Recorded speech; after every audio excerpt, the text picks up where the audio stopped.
Dober večer vsem skupaj. Dober, pozdravljeni. Dan. Dober Dan. Bravo. Kakšno minutko, da se še zberemo, pa bomo začeli. Ja, in lep dober večer. Moje ime je Kristina, sem del ekipe mojpsihoterapeut.si in vas lepo pozdravljam na današnjem webinarju oziroma ponovitvi našega prvega jesenskega webinarja z naslovom Socialna anksioznost in trema pri otrocih in mladostnikih. Zdaj za začetek nekaj informacij tehnične narave. Dogodek snemamo, ker bo kasneje objavljen tudi na našem kanalu na YouTubu. Lepo ste povabljeni, da imate med dogodkom vklopljene kamere. Na YouTubu ne bo posnetka vaše kamere, vedno zameglimo udeležence. Če se vam med webinarjem porodi kakšno vprašanje, ste lepo vabljeni, da ga zapišete v chat, ker ga bomo med predavanjem tudi prebrali. Na koncu pa boste imeli tudi možnost, da vklopite mikrofon in tudi na glas zastavite kakšno vprašanje. Z našo sogovornico Manjo Kristanc se bomo torej danes pogovarjali o socialni anksioznosti. Manja Kristanc je univerzitetna diplomirana pedagoginja in andragoginja. Svoje znanje je tekom let nadgradila tudi s študijem psihoterapije in sicer po pristopu transakcijske analize. Več kot desetletje pa se že posveča delu z otroki in mladostniki na področju učenja, stresa in treme, z družinami pa na področju odnosov in starši na področju vzgojnih izzivov. En lep dober večer, Manja, in vam kar predajam besedo. Dober večer, hvala Kristina. Lepo pozdravljeni tudi v mojem imenu. Se pravi, danes se bomo približno eno urico družili ob tej temi, ki verjamem, da je tudi glede na dober odziv zelo aktualna. Tudi sama se v svoji psihoterapevtski praksi kar precej srečujem z anksioznostjo, tremo pri mladostnikih in seveda tudi pri odraslih. Socialna anksioznost pravi ni omejena samo na ta del populacije. Zdaj mogoče, če na kratko še par besed, Kristina me je že lepo predstavila. Sem žena, sem mama, vedno sem se zelo rada učila in zato sem pač se tudi spustila na različna področja, vse me je vedno zanimalo, no zdaj pa se v bistvu večinoma ukvarjam res pač s to psihoterapevtsko prakso. Tako da gremo kar na naslednji slajd. Se pravi, o vsebini že veste, kakšna bo, jaz bi samo to omenila, da ta zadnja alineja, kako lahko pomagamo pri ravnanju s temi neprijetnimi čustvi, da bom to vpletala v teme ves čas med predavanjem. Zdaj, če pogledamo na splet, bomo našli dva termina, se pravi socialna fobija ali socialna anksioznost, v bistvu gre za eno in isto stvar, samo dve različni poimenovanji. V osnovi gre za strah, ki ga doživljamo takrat, ko razmišljamo o neki situaciji, kjer se srečujem z drugimi ljudmi, da se bom usmešila, da bom naredila kaj narobe, se ponižala, kakšno neumnost rekla, in da sem bedna. Se pravi, ko se mladostnik pogovarja takrat, oziroma se dostikrat tudi zato ne pogovarja, ravno zaradi teh svojih misli o tem, kaj vse bo grozno narobe. In seveda potem tudi razmišljajo, berejo misli drugih, rekli bojo, kaj z mano narobe. In seveda ta strah se ves čas zaradi tega povečuje. In zaradi tega imajo tudi težave pri vključevanju v vrstniške skupine. Zdaj sploh večkrat slišim, da tako kot smo včasih samo v teh ameriških nadaljevankah pa filmih videli, ki so bili tako imenovani popular kids, in zdaj povejo gimnazijci, da tudi pri njih je tako, da so neke skupince, da so v skupinah, in da je seveda potem zelo težko, ko stojiš ob strani, če si želiš, da bi bil tudi ti del tega. Se pravi, imajo res težave pri sklepanju prijateljstev, novih poznanstev. Zelo se tudi slabo počutijo, kadar morajo nastopati pred tablo, se pravi ustno pač to spraševanje, a ne, pa na primer govorni nastopi, predstavitev nekih tem, seminarjev in tako naprej. Ti otroci zelo pogosto so tako res tihi, zadržani in tudi vprašanj ne upajo dosti postavljati učitelju. Zdaj, kdaj se pojavi? Različni viri, različno sem zasledila različne navedbe. Načeloma se najpogosteje pojavi nekje v srednji adolescenci, se pravi med 11 in pa 19 letom starosti. Se pravi, pri socialni anksioznosti gre enostavno za strah. Vrsta strahu je pa tudi trema, a ne. Zdaj, tle treba povedati, to je vedno usmerjeno na prihodnost, a ne. Se pravi, kaj bo se zgodilo, ne vem, jutri pišem test, pa bom vse pozabila. Joj, kaj če me vpraša ravno to, kar mi ne gre dobro, ne. Se pravi, v jedru tega so vedno stavki kaj če, ne, ki nam seveda prav veliko pri tem ne pomaga. Druga vrsta strahu je pa tudi sram, se pravi, se nanaša na to, da človek misli, da pač ni okej, da je nekaj groznega naredil, a ne, se pravi, tudi to je socialno čustvo, zato ker se pojavi vedno v interakciji, a ne, z drugimi ljudmi, ampak tudi sram, podobno kot druga čustva, se je ohranil pravzaprav skozi evolucijo, a ne. Ljudje smo narejeni tako, da smo povezani z drugimi, z družbo, zato nam neka mera sramu pravzaprav pomaga, a ne, da se vedemo bolj ustrezno in se lažje prilagajamo družbi. Se pravi, pri socialni anksioznosti gre vedno za to misel, kaj si bodo drugi mislili o meni. Se pravi, mladostniki s socialno anksioznostjo se pretirano obremenjujejo s tem, kako jih drugi vidijo, ne. Zdaj, zelo pomembno je, da se zavedamo, da so vsa čustva, tudi neprijetna, da so okej. Se pravi, strah je eno močno, neprijetno čustvo, ki ima pa izrazito preživetveno vlogo. To bomo videli zdaj v kratkem na naslednjem slajdu. Se pravi, strah nam pomaga, da smo v življenju bolj previdni, a ne. Zdaj, kaj pravijo evolucijski psihologi? Naši možgani so naravnani že od začetka časov človeške vrste na to, da prej opazimo negativne kot pozitivne stvari. Zakaj? Zato, ker nam to pomaga, da lažje preživimo. Če to malo pojasnim z enim takim primerom, recimo predstavljajmo si v pradavnini, tam dva pračloveka po savani hodita in v enem grmu nekaj zašumi. In en pravi, joj, grozno, lev je najbrž. Ta drug pa pravi, ne, to samo veter piha. Se pravi, kateri od teh dveh ima večjo možnost, da bo imel potomce, da bo preživel dlje časa in tako naprej. Zelo verjetno ta, ki je zaskrbljen. Se pravi, mi smo evolucijsko gledano potomci zaskrbljenih ljudi, a ne. In zdaj seveda, ker je to vgrajeno v nas, a ne, mi na to ne moremo vplivati, se pri močnem strahu aktivira tisti del centralnega živčnega sistema, ki ni pod našim vplivom, a ne, se pravi, deluje brez naše volje.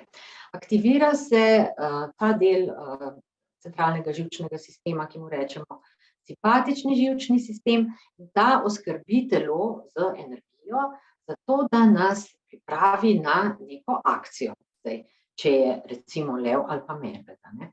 Zdaj, kaj se zgodi takrat?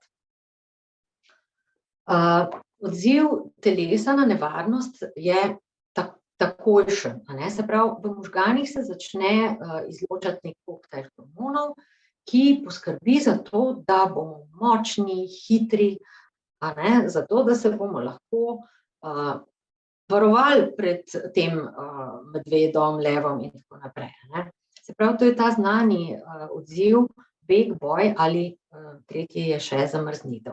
Zdaj, kaj se takrat dogaja, ne, bitje srca se pospeši, dihanje postane bolj plitvo, hitrejše, vsa kri gre v roke, noge, se pravi v končine, a ne. Poveča se potenje in tako naprej. In zdaj seveda ti občutki niso prijetni, a ne. In problem je pa v tem, da naši možgani se enako odzovejo na resničnega leva ali pa neko resnično nevarnost, ki nam preti v življenju, in pa na naše predstave, se pravi na našo domišljijo. Kar pomeni, da v praksi, če jaz pomislim na to, kako se bom osramotila med govornim nastopom, kako bom čisto se pozabila, se v meni začnejo dogajati ti naravni procesi, se pravi, srce mi hitreje bije, potem se plitvo in močno diham, a ne. Lahko pride celo do paničnih napadov, se pravi, to je najvišja, najmočnejša stopnja anksioznosti, a ne. In seveda se takrat ljudje počutimo grozno, mislimo, da bomo umrli, da nas bo infarkt, da se nam bo kar zmešalo, skratka, je to zelo, zelo neprijetno. S tem, da pa se mi začnemo v ta čustva umešavati, joj, grozen, to se mi ne sme dogajati, pa kaj je z mano narobe, kaj se pa takrat zgodi?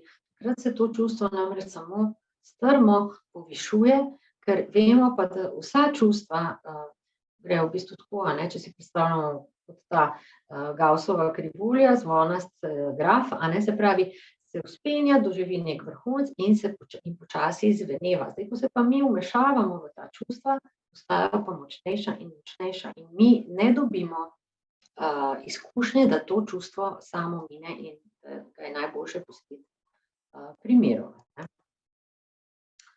Zdaj, ja, naslednja stvar je pa strah pred strahom, a ne, se pravi, drugi bojo opazili moj strah in te fizične simptome strahu, joj, imam rdeča lica, potim se, a ne, in seveda, ker je to vedno slabše in slabše, se posledično najstnik začne izogibati vsem situacijam, ki bi lahko sprožile njegovo tesnobnost, anksioznost, a ne.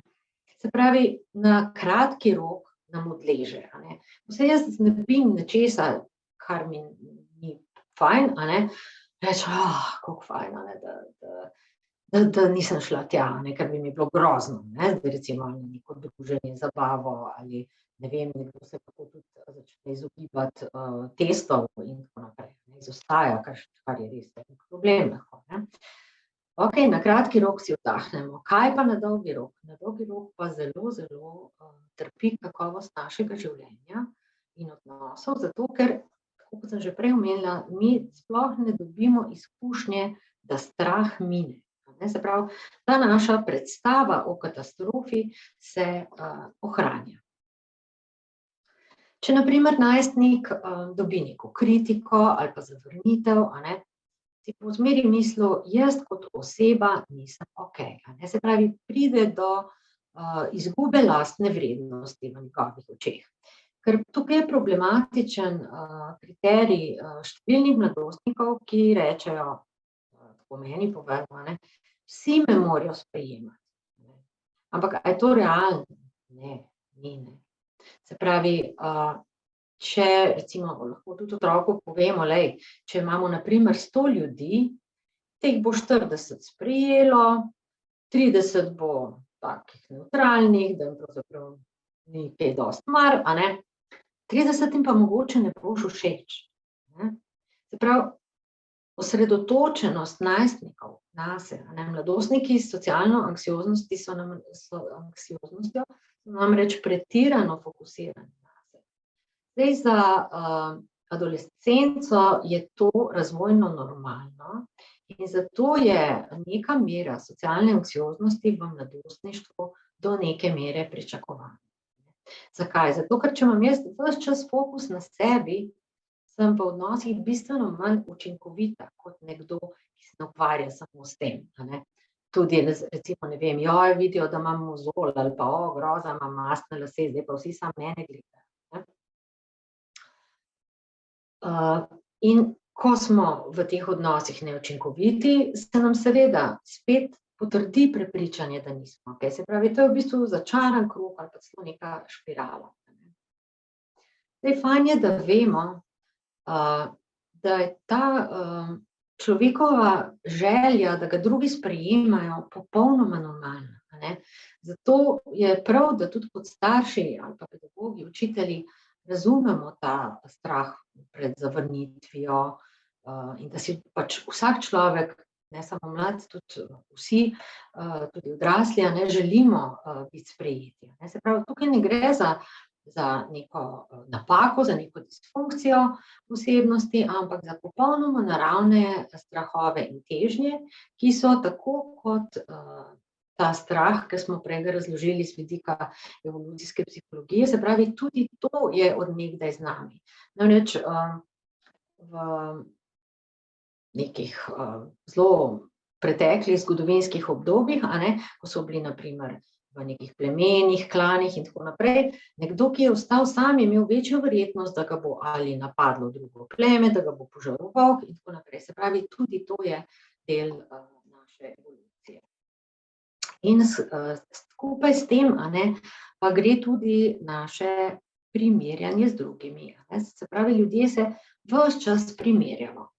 Tudi to je popolnoma normalno, zato ker s tem povečamo možnost, da nas bo skupina sprejela, ne.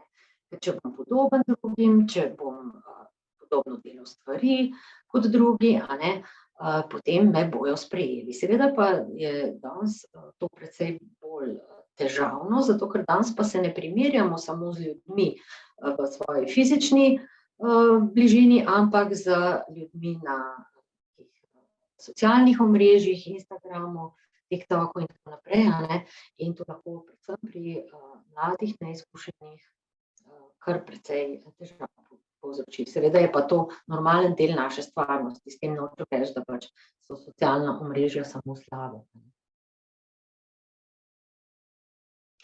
Zdaj, če majčkeno pogledamo, kaj so dejavniki, ki prispevajo k razvoju socialne anksioznosti in treme, oziroma bolj preprosto rečeno, zakaj pri nekaterih nastane ta motnja, pri drugih pa.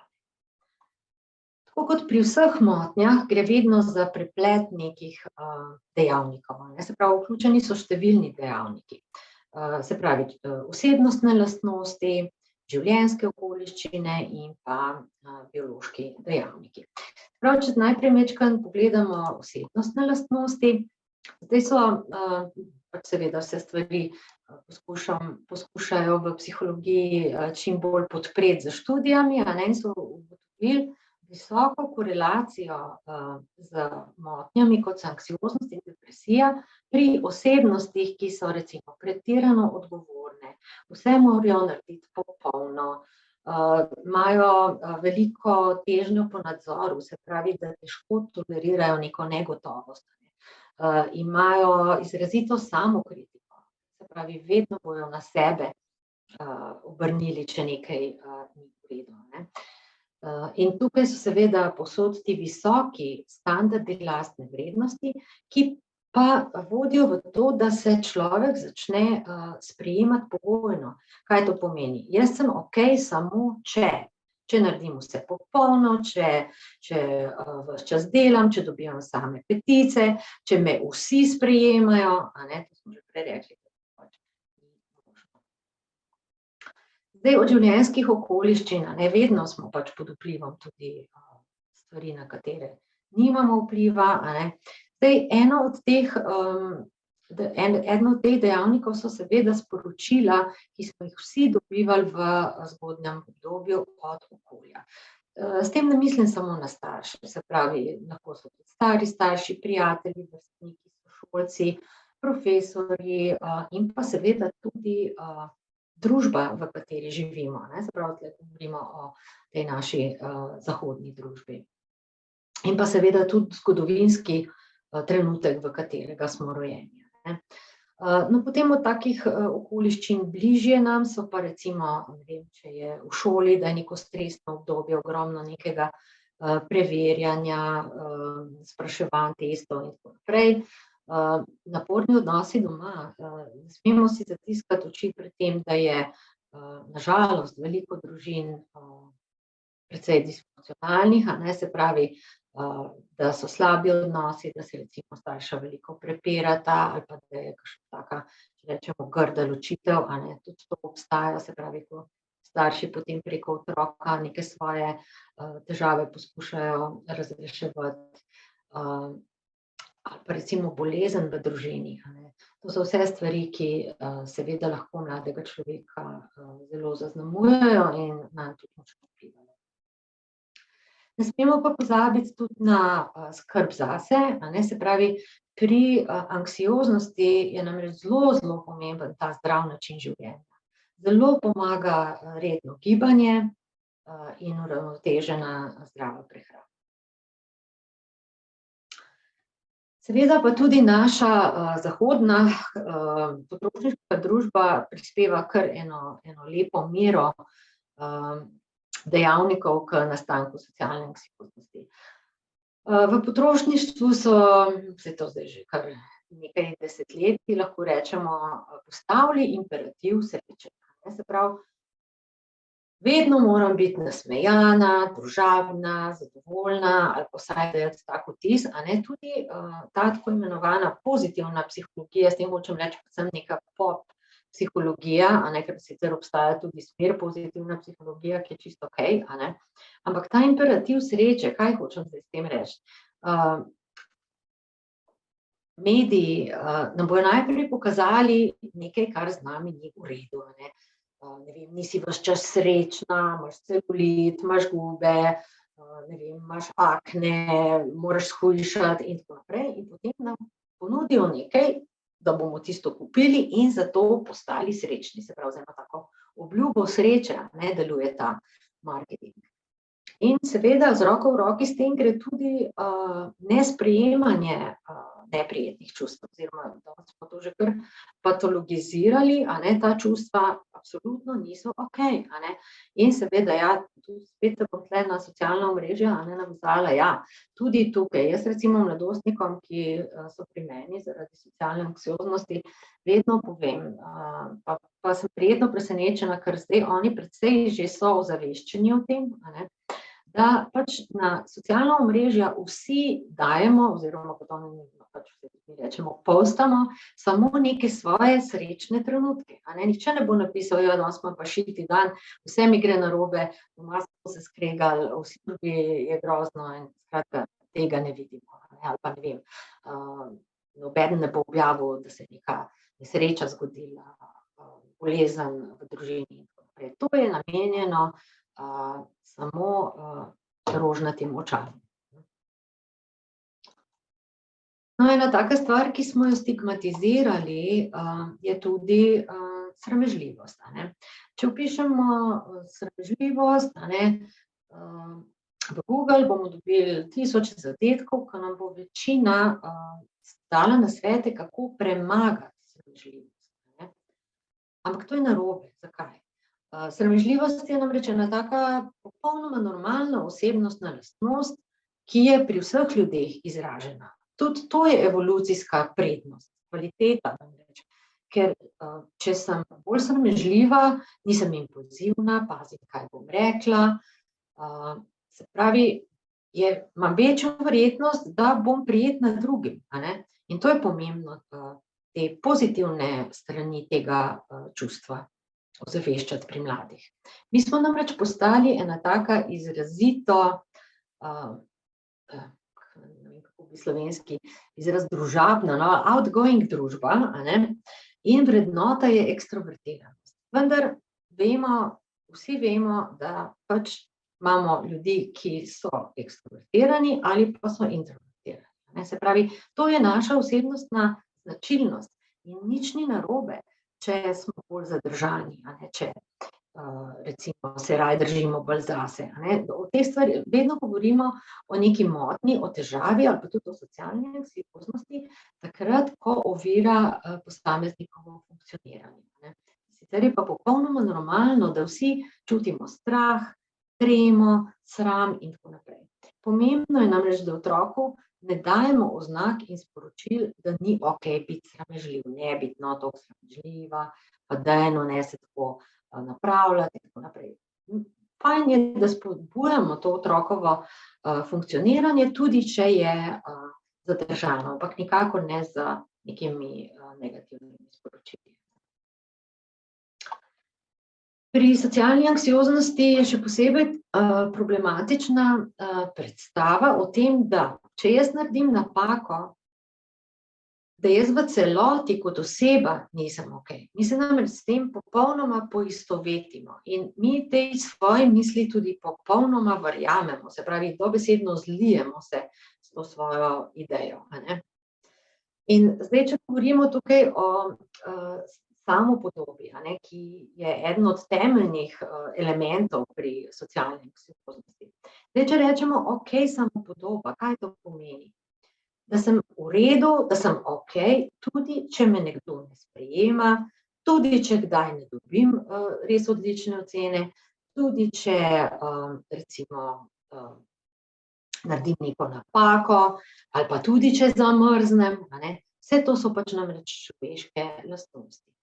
Zdaj, ta slaba samopodoba je pa v bistvu tako izgleda, da mladostnik s slabo samopodobo je prepričan o sebi, da v bistvu on ni okej ali pa ona, ne, in se pa izpolnjuje vse kriterije, se pravi, vsi me morajo sprejeti, nobene napake ne smem narediti, same petke moram prinesti in tako naprej.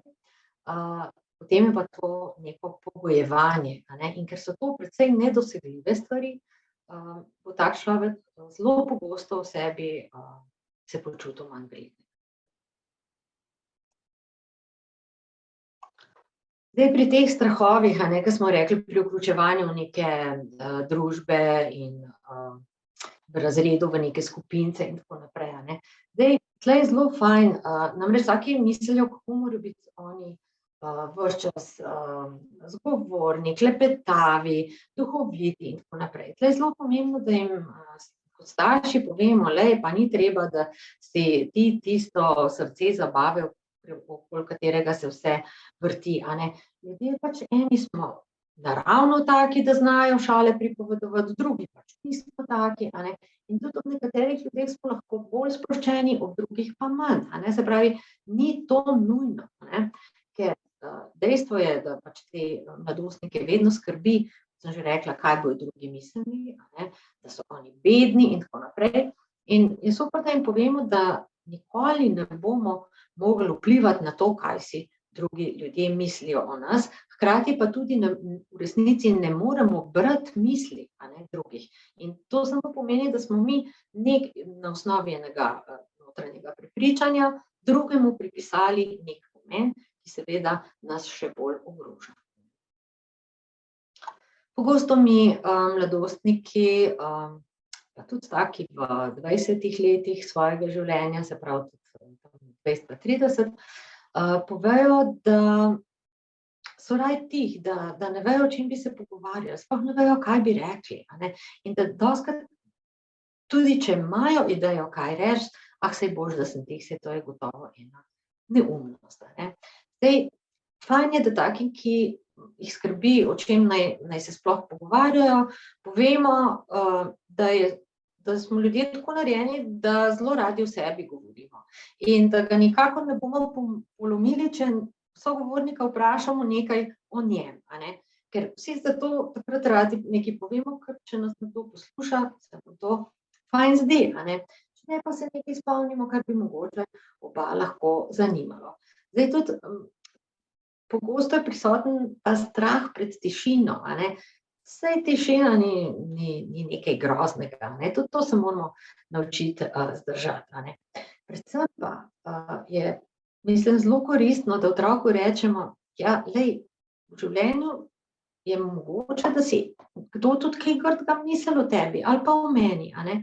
Se pravi, to je pomembno, da otroka učimo tudi samosprejemanja, a ne. Se pravi, živim s tem, da enim ljudem pač nisem všeč, a ne. To pa gotovo v tvoji skupini ali pa v razredu kakšni, ki so všeč ali pa so bolj sočutni, a ne.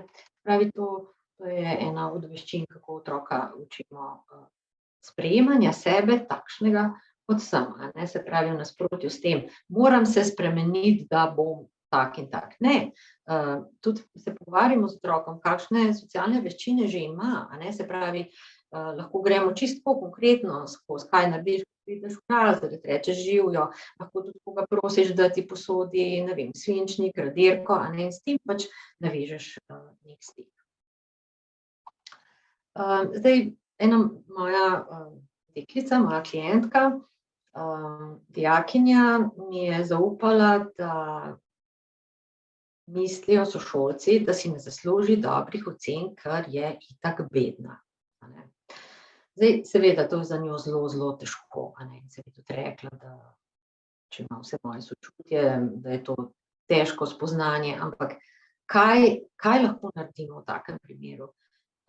Pogovorimo se o tem, da so neki neprijetni, ker se včasih res od zafrkavanja in tako naprej, zdaj vsi vemo, že mali otroci znajo biti včasih, kar rekla včasih, malo žlehta.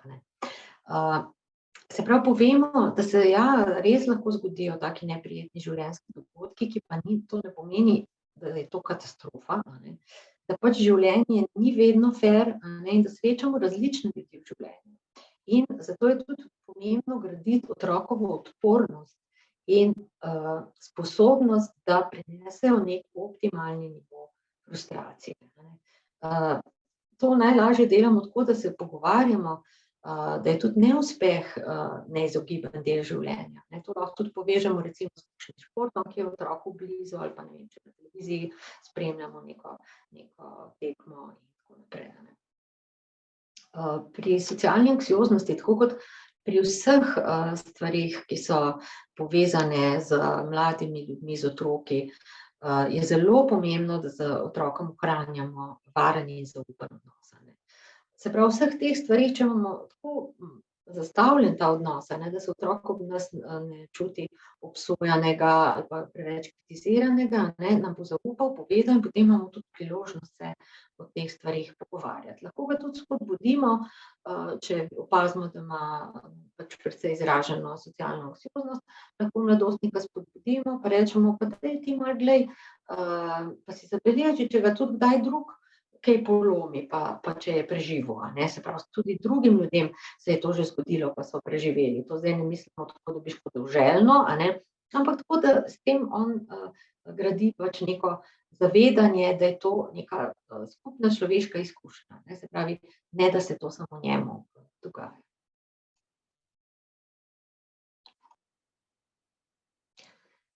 Zdaj, prej smo že se dotaknili te teme samopodobe, zdaj pa še mogoče, če pogledamo čisto na kratko, kako je s to samopodobo. Samopodoba ni a priori nekaj dobrega ali pa slabega. Mi se ne rodimo, dojenček se ne rodi s temi predstavami, jaz sem dober ali pa jaz sem slab. Prav te predstave se razvijajo skozi življenje.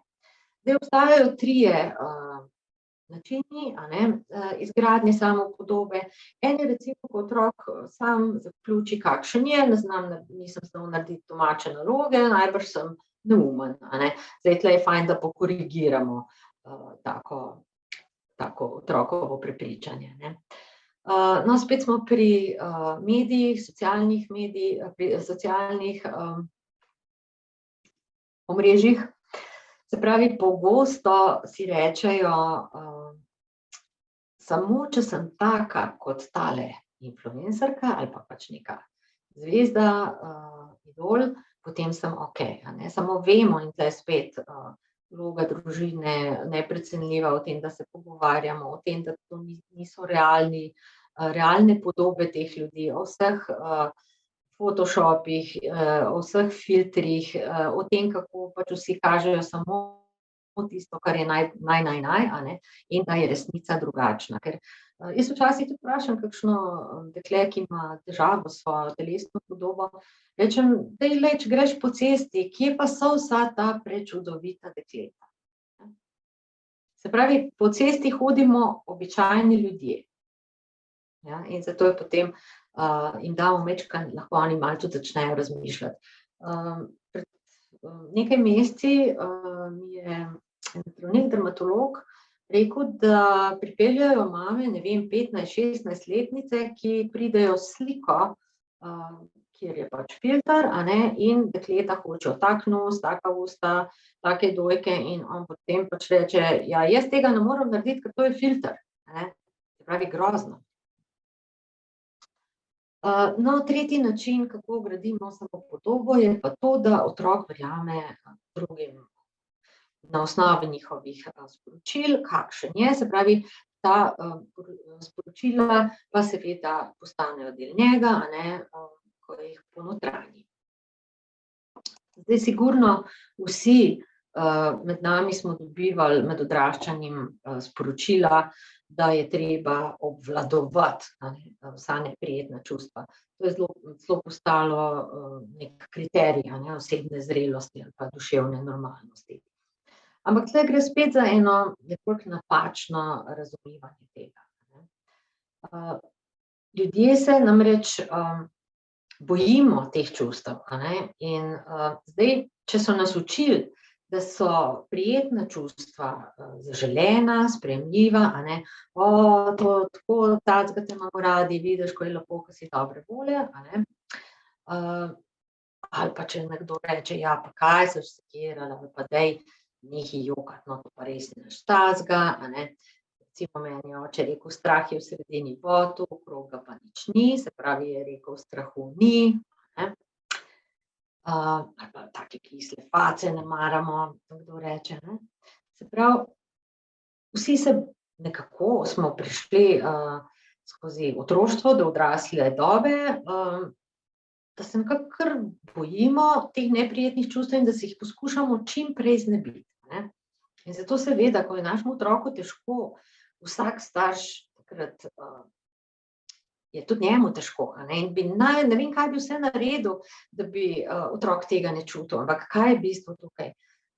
Da mi sami zdržimo ob teh neprijetnih čustvih, zato ker otroci se učijo regulacije čustev ob odraslih, ki sami znajo regulirati ta čustva. Zdaj, recimo, če si predstavljamo prvi šolski dan.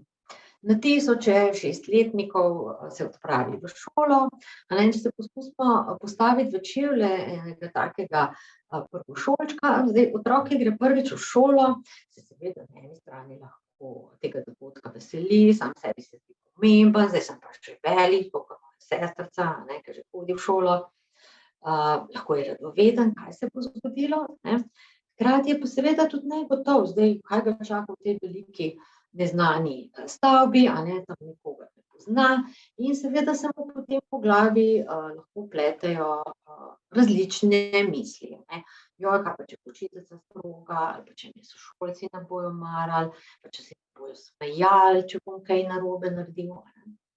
In zdaj, seveda, mi, tako kot sem že prej omenila, starši vedno želimo otrokom prihraniti čim več nekih neprijetnosti v življenju. Zdaj, če bi pač ena mamica rekla, joj, pa dajmo počakati še eno leto, saj takrat boš pa bolj si zaupal, pa te bo manj strah, bi v bistvu naredila medvedjo uslugo, Ravno tako ne bi bilo koristno sporočilo, pa dajno, kaj se bojiš, saj to ni nič takega, ne bi taka reva, dajno, pogled na koliko gre.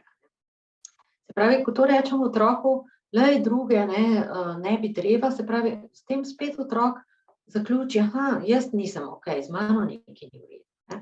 Prav, kaj otroku lahko takrat koristi? To, da mu pač rečemo nekaj pomirjujočih besed, izrazimo neko sočutje, ja, si predstavljam, vem, kako se počutiš, veš, to je čisto normalno, vsi imamo kdaj take pomisleke, strah nas je, Veš, tudi jaz, ko sem šla prvi dan v šolo, sem se podobno počutila. Se pravi, otroka spodbujamo, da kljub negotovosti zakoraka v svet, ki je za njega nov. Se pravi, niti ga ne poskušamo obvarovati pred temi stvarmi, niti mu ne govorimo, da ta čustva niso ustrezna. Zelo, zelo pomembni sta pri oblikovanju samopodobe tudi kritika in pohvala. Slovenci sploh znani po tem, da smo zelo šparovni pri pohvalah in zelo radodarni pri kritikah. Imamo ogromno nekih nekoristnih prepričanj, ki sem jih tule na levo stran ekrana napisala, lastna hvala se podmizovala in tako naprej, pa kdo reče, ja, ne smemo jo hvaliti, se bo pokvarila, Še hujše je, to sem danes slišala enega očeta, ki je rekel, ja, sej ni česa pohvaliti. Ja, ljubi Bog, gotovo je kaj za pohvaliti. Vsi ljudje imamo tako dobre kot slabe lastnosti. In zato je zelo, zelo, zelo pomembno, tako pri pohvalah kot pri kritikah ločevati osebo od vedenja. Zdaj, vsak dan je, ne vem, 1000 različnih vedenj, ki jih počnemo, ljudje. In mi pa se osredotočimo na eno samo vedenje in damo nalepko, etiketo na osebo, Recimo, ne vem, nekdo polije vodo, pa je neroda, pa pacek. Ne vem, ne pospravi sobe, pa je lenuh, pa zanemarjen, pa ne vem, kaj še vse. Nekdo dobi slabo oceno, spet je lenuh, nesposobnež in take stvari znamo reči. Vedno namreč dajemo kritiko in pohvalo samo na vedenje. Zakaj? Vedenje je namreč edina stvar, ki jo lahko spreminjamo. In ko otrok ugotovi, da njegovo to, kar počne, vpliva na izid, se pravi, potem lahko šele začne prevzemati odgovornost. Recimo, namesto da rečemo lena si, lahko rečemo, to, da nisi pospravila sobe, ni okej, ali pa to, da se nisi začel dovolj zgodaj učiti, ni okej. Kako boš popravil oceno, kaj si se naučil iz tega? In podobno je pri pohvalah. Joj, mamica je pa tako ponosna nase, da si res pametna. Raj rečemo, super je, da si dobro organiziral ta čas za učenje, da si pravilno pristopil, prave tehnike, ki ti pač očitno pomagajo v uporabi in dobro opisal test, ponosna sem nate. Ker kaj je tle namreč ključno? Otroci, recimo, pri negativnih nalepkah, bo rekel, ja, jaz sem pač len, tak sem. In potem to tudi postane del njih, se pravi, saj nič ne morem narediti. Otrok, ki je pa dobi nalepko pameten, vemo, da nikakor ni možno, da bi nekdo vedno bil samo uspešen. Se pravi, ko takemu otroku enkrat ne uspe, bo pa rekel, ja, pa jaz nisem pameten. Se pravi, vedno hvalimo proces in skozi smo tudi bolj kredibilni. In otrok tudi ve, kaj je tisto, kar je treba narediti bolje ali pa kaj je že dobro naredil. Seveda pa niso vsa sporočila vedno podana direktno, gre za nek splošen odnos in prepričanja in stališča staršev do izobrazbe, uspehov, ki jih seveda otrok tudi ponotranja. Se pravi, tudi če rečejo, saj ocena ni važna, ali pa ja, no, če si ti zadovoljna z oceno, pa za telesno govorico sporočajo nekaj drugega, otrok ve, da to ni bilo okej. Seveda to počnemo nezavedno. Zdaj recimo, če si predstavljamo, ne vem, rečemo otrokom doma, ne se tlele žogati, ker se tale vaza razbila. Nam je pa ta vaza ful dragocena in spomin in tako naprej. In valjda, ko se to zgodi, ja, pademo ven, smo ful razburjeni in takrat delujemo iz svojega avtopilota. In se deremo, ti nisem rekla, da pas, ti si neroden, ali pa si neodgovorna, nikoli to te posploševanja, nikoli me ne poslušaš in tako naprej. To se seveda lahko zgodi, ampak čez nekaj minut, 10-15 minut, ko se mi večkrat umirimo, pa ko nam otrok pomaga te črepinje pospraviti, pa tako, če je dovolj star, lahko to sam naredi, pa rečemo, lej, sej ti si okej, samo to, da si pa razbila tole vazo, to pa ni v redu. Se pravi, na ta način je kritika podana tako, da ne vpliva na samo podobo človeka. Zdaj, najpomembnejši je vedno odnos, ki ga imamo z otrokom in mladostnikom. Zdaj, kako ga lahko gradimo, negujemo, a ne. Zdaj, prvi korak je vedno poslušanje. Zdaj, kako mi običajno poslušamo? Običajno poslušamo sogovornika tako, da v mislih že neke odgovore pripravljamo, a ne, se pravi, da nismo čisto pri stvari. Se pravi, poslušamo, kaj nam želi sporočiti.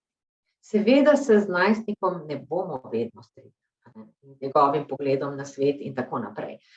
Vendar je tle bistvenega pomena to, da ne obsojamo, a ne, se pravi, ne dajemo nalepk, neprestane kritike, pa kaj boš to govorila, pa ti pojma nimaš, pa veš, da ni tako in tako naprej. Ker kaj, otrok se potem zapre, potem je konec, a ne. In zato je predvsem pomembno, da priznamo otrokova čustva. Ja, razumem te, ni ti prijetno, strah te je, a ne, bojiš se, tudi kaj si bojo drugi mislili o tebi, strah te je tega, ne vem, seminarja, govornega nastopa. Vidim, da je to zate pomembno. In normalno je, da to čutiš, vsi imamo kdaj tega. Tako, kot sem že prej rekla, o teh sporočilih, ki niso podana neposredno. Recimo, tle sem dala pač namerno to sliko košarkarske ekipe, zdaj, ko pač nam ni uspelo obraniti naslova evropskega prvaka, ne, zdaj, tle smo se v družinah različno odzivali. Zdaj, otrok, ki je okrožen z družino, ki reče, ja, lej, fantje so se pač potrudili, ampak tudi v športu je normalen del življenja, neuspeh bo pa dobič boljše. Ne? Nekdo, ki pa začne kritizirati, ja, pa to ni nič, pa smo ful razočarani, pa brez veze, pa ta Dončić, pa Dragić in tako, kaj je z njimi. Potem pač seveda otrok, ker, veste, vrednote vedno učimo z vedenjem, a ne, nikoli z besedami, pravzaprav, ja, in del seveda tudi z besedami, ampak otrok nas gleda, kako mi živimo.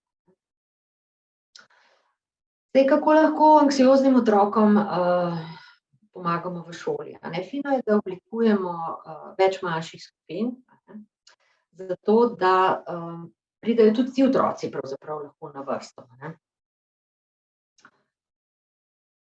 Sami, če je le možno, jim dovolimo, da si izberejo sošolce, ker ob enih se pač počutijo, ob enih sošolcih se bojo počutili bolj varni, a ne.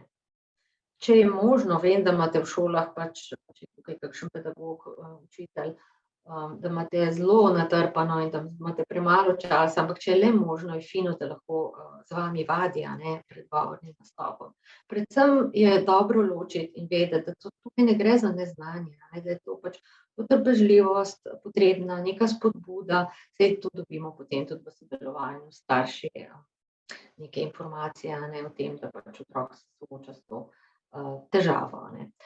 In zelo priporočljivo je, da tudi vključimo v ure pouka neke vaje sproščanja. Dovolj so že na začetku ali pa na koncu ure kakšne preproste vaje, recimo dihalne vaje, globoki vdihi, izdihi. Zdaj, če se še naše zadnje današnje teme dotaknemo, a ne, smo rekli, ena od oblik anksioznosti je tudi trema, pa se vprašamo, kaj je pa tukaj, a ne, lahko vzrok. Se pravi, če je trema posledica slabega znanja, potem bomo to načeloma lahko zdaj elegantno rešili, se pravi, če se učimo dovolj in dovolj zgodaj, a ne, je tudi z raziskavami je bilo dokazano, da tisti otroci, ki se učijo kampanjsko in ki se učijo tik pred zdajci, da imajo več treme. Ko pa pomanjkljivo znanje ni vzrok za strah, a ne, takrat pa seveda govorimo o slabi samopodobi, o nezaupanju vase. Zdaj, ja, kaj je tukaj fajn reči? Nič ni narobe s cilji, a ne. Vsi se hočemo seveda razvijati, biti uspešni, to je popolnoma normalno. In zdaj šolski sistem takega, kot imamo, a ne, s temi točkami za vpis, ki temeljijo na ocenah zadnje triade, a ne, nas sili seveda, da si prizadevamo za čim boljše ocene.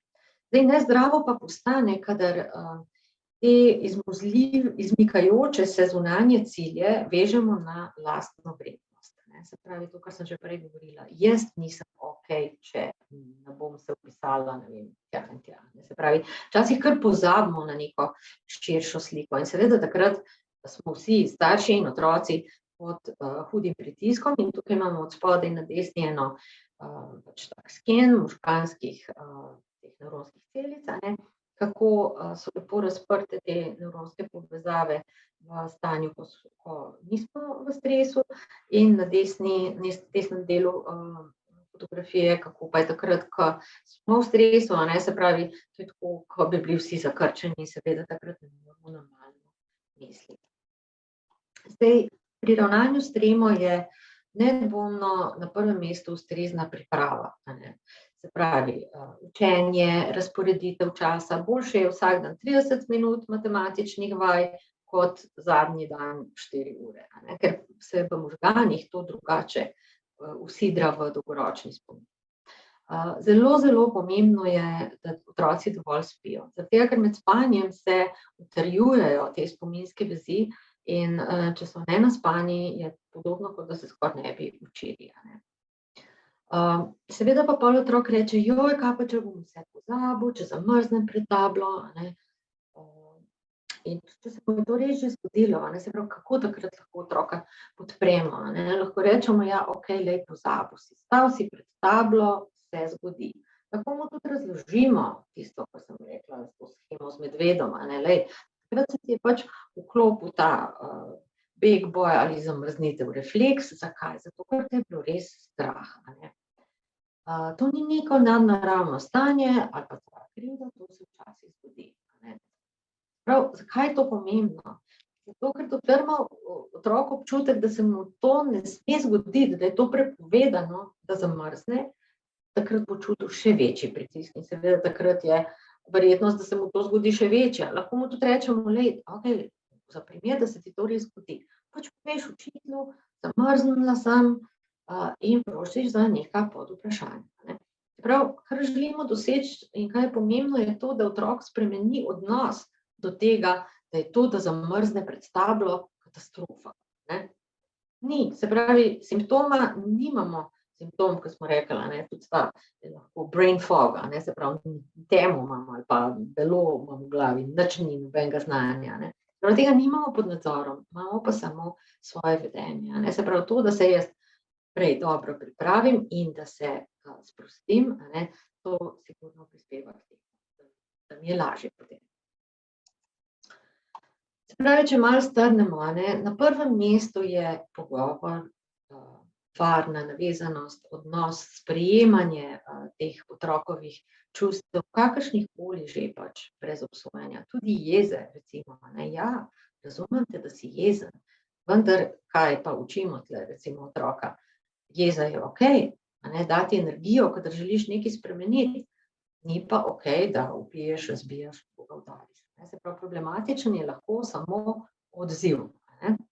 Otroke tudi učimo, da so majčkeno sočutni do sebe, tudi sami jim damo to sočutje. Ja, lej, trudila si se, okej, dajva pogledati, kako lahko to drugič boljše narediš, rabiš kakšno pomoč in tako. Fino je, da otroke, na enem od prvih slajdov sem namreč rekla, da so vsa ta čustva, anksioznosti, treme, so vedno usmerjena na neko domišljijsko prihodnost. In zato je fino, da otrokom pomagamo na ta način, da tudi v družini uvedemo pač neke take mini treninge zavedanja sedanjega trenutka, se pravi, lahko otroke učimo, lej, ko greš pod tuš, pa opazuj ta občutek, kako te topla voda obliva, pa kakšen je občutek mila na koži, ali pa ne vem, medtem ko ješ, se posvetiš samo tem okusom, zanimanje to gledaš, ali pa na sprehodu poslušaš, katere glasove slišiš, kaj vidiš, se pravi, vključimo te svoje zaznavne kanale in na ta način smo v sedanjem trenutku in hkrati ne moramo biti tukaj v tem trenutku in še skrbeti, katere katastrofe se nam bojo zgodilo v prihodnosti. Zdaj, socialna anksioznost je seveda žal kar pogosta težava. Se mi zdi zdaj sploh, ko sem po tem obdobju COVID pandemije, ker se je veliko stvari odvijalo na medmrežju, in seveda ta težava lahko zelo močno vpliva na naše življenje. Zdaj, pri nekaterih mladostnikih se sčasoma izboljša ali pa celo popolnoma izpleni, a ne, ker smo rekli, da en del neka mera socialne anksioznosti je pričakovana v tem obdobju, a ne. Pri tistih, ki pa ne mine sama od sebe, a ne, pa takrat smiselna pomoč psihoterapevta. Zdaj, toliko bi bilo to danes o socialni anksioznosti in tremi z moje strani, tako da hvala lepa za pozornost.